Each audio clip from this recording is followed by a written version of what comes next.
His party wants to overturn the customs policy agreed with the EU. The coalition partner protests vehemently. Paul Givan is now resigning from his office with drastic consequences for the coalition partner as well. So, Northern Ireland's First Minister Paul Givan has announced his resignation in protest at the agreed Brexit rules for Northern Ireland. Today comes to an end what has been the privilege of my life to serve as First Minister of Northern Ireland, Givan of the Unionist Party DUP told reporters on Thursday evening. He often felt the burden that comes with this office, he said. The dispute over the so-called Northern Ireland Protocol, which the British government had negotiated with the EU in the wake of Brexit and signed and made law, had come to a head. Northern Ireland Agriculture Minister Edwin Poots of the DUP single-handedly announced that he would stop the customs checks on British imports agreed with the EU.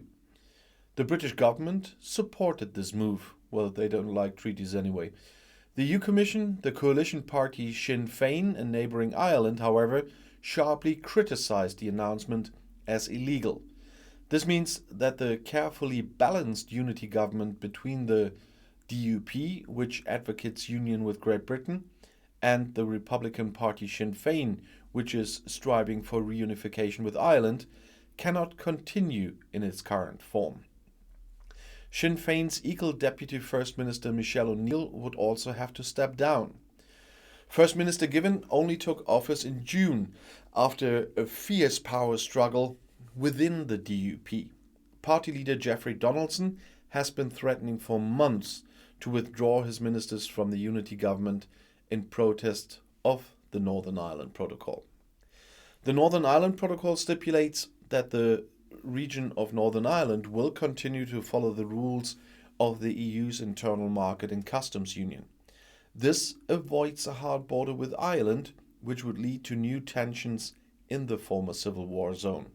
However, this created an intra-British customs border for goods. The British government, which negotiated the protocol itself and signed it, and the DUP therefore want to overturn the regulation. The EU Commission initially reacted rather cautiously to the DUP's solo effort, which was criticised as an election campaign maneuver. They called on the UK government to honour its international commitments. The chairwoman of the Internal Market Committee in the EU Parliament, Anna Cavazzini, made a similar statement. And Irish EU Commissioner Marc McGuinness was clearer. This is a clear breach of international law, she told Irish broadcaster RTE. This announcement has created uncertainty and unpredictability and not stability at all, so I don't see this point of this move. Well, even years after the peace agreement, loyalists and Republicans in Northern Ireland are still a long way from reconciliation. Republicans and Unionists still live separately and send their children to different schools. In Belfast, walls of peace separate neighbourhoods. Just under a year ago, there were new riots at this border. Young people threw Molotov cocktails. Now, new riots are feared. Observers fear for stability and the fragile peace in the former Civil War region of Northern Ireland. How things will continue politically is completely unclear. Regional elections have so far been scheduled for May 5th. Sinn Féin is now in favour of early elections. According to polls, the party, which is aiming for the reunification of Ireland and Northern Ireland, can hope for a majority for the very first time. Everything points to an early election, said expert Hayward. The region cannot afford to remain in limbo for long. However, forming a government after an election is likely to be long and arduous. And even the German economy is concerned about the dispute over Brexit checks in Northern Ireland. From the point of view of the German economy, it is worrying that the exit agreement, including the Northern Ireland Protocol, has been repeatedly questioned by Great Britain since Brexit was completed, said Martin Wansleben, General Manager of the Association of German Chambers of Industry and Commerce, that's the DIHK, to German media. This also makes the entire UK business less secure for German and European companies, he says. And DIHK boss Wansleben emphasized that the EU should continue to act resolutely and stand up for European economic interests.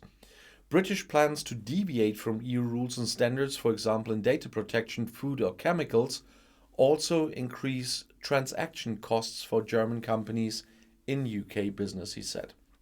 In view of the close networking of the economy on both sides of the English Channel, a positive future agenda from the European Union and Great Britain is urgently needed for companies. But not with this government, I'm sure about this. Sorry. German companies in Great Britain have around 2,500 branches with over 400,000 employees. British companies have 1,500 branches in Germany with around 300,000 employees.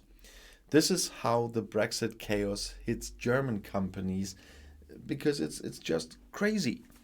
According to the DIHK, the uncertainty that has persisted since the Brexit referendum in 2016 is reflected in a steadily declining trading volume.